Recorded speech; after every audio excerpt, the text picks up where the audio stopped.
U.S. President Donald Trump has said that he would make an important decision in 2 weeks on Ukraine peace efforts, specifying that Moscow could face massive sanctions and tariffs or he might do nothing. In 2 weeks, we'll know which way I'm going. Then I'm going to make a decision as to what we do. And it's going to be a very important decision. And that's whether or not it's massive sanctions or massive tariffs or both.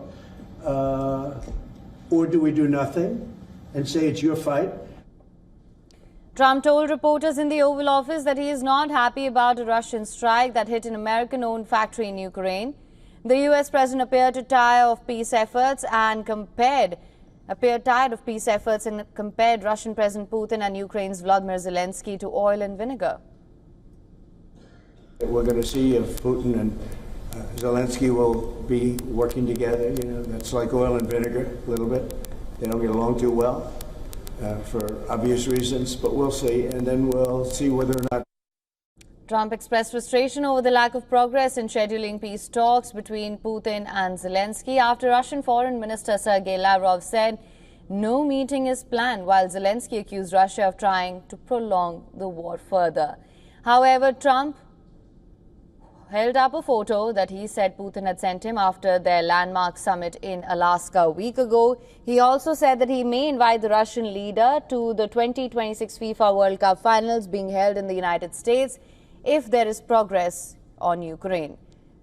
Meanwhile, Russian President Vladimir Putin visited the town of Sarov, which is home to major Russian nuclear weapons facility, and expressed optimism about Russia-US relations, saying he sees a light at the end of the tunnel and that the two countries are exploring joint projects in the Arctic and Alaska.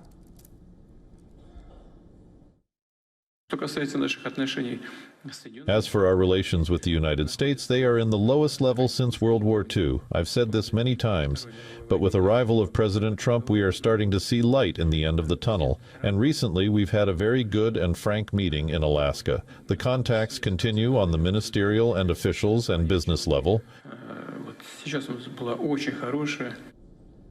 Putin expressed hope that the momentum of joint work with the United States will be sustained. In light of ongoing tensions, Belarus President Alexander Lukashenko has emphasized that both Russia and Belarus will require guarantees from Ukraine, ensuring that its territory won't be utilized for future military actions targeting them. We must be realistic, so by hook or by crook, everything will take shape not the way we might want. Therefore, yes, we will insist alongside the Russians that this would not happen, that they should not be an aggressive country, that this should not be a springboard for attacking us in the future, but the situation may be such that. Meanwhile, Ukrainian President Zelensky welcomed NATO Secretary General Mark Rutte in Kyiv for talks focused on security guarantees, weapons supplies and diplomatic efforts to end the war. Both leaders ramped up calls for allies to offer Ukraine robust security guarantees in the event of a peace deal with Russia. In other developments, Estonian Prime Minister Kristen Michael has said that his country is ready to participate in a peacekeeping operation in Ukraine with a force of around 150 troops. For latest news, download the WION app and subscribe to our YouTube channel.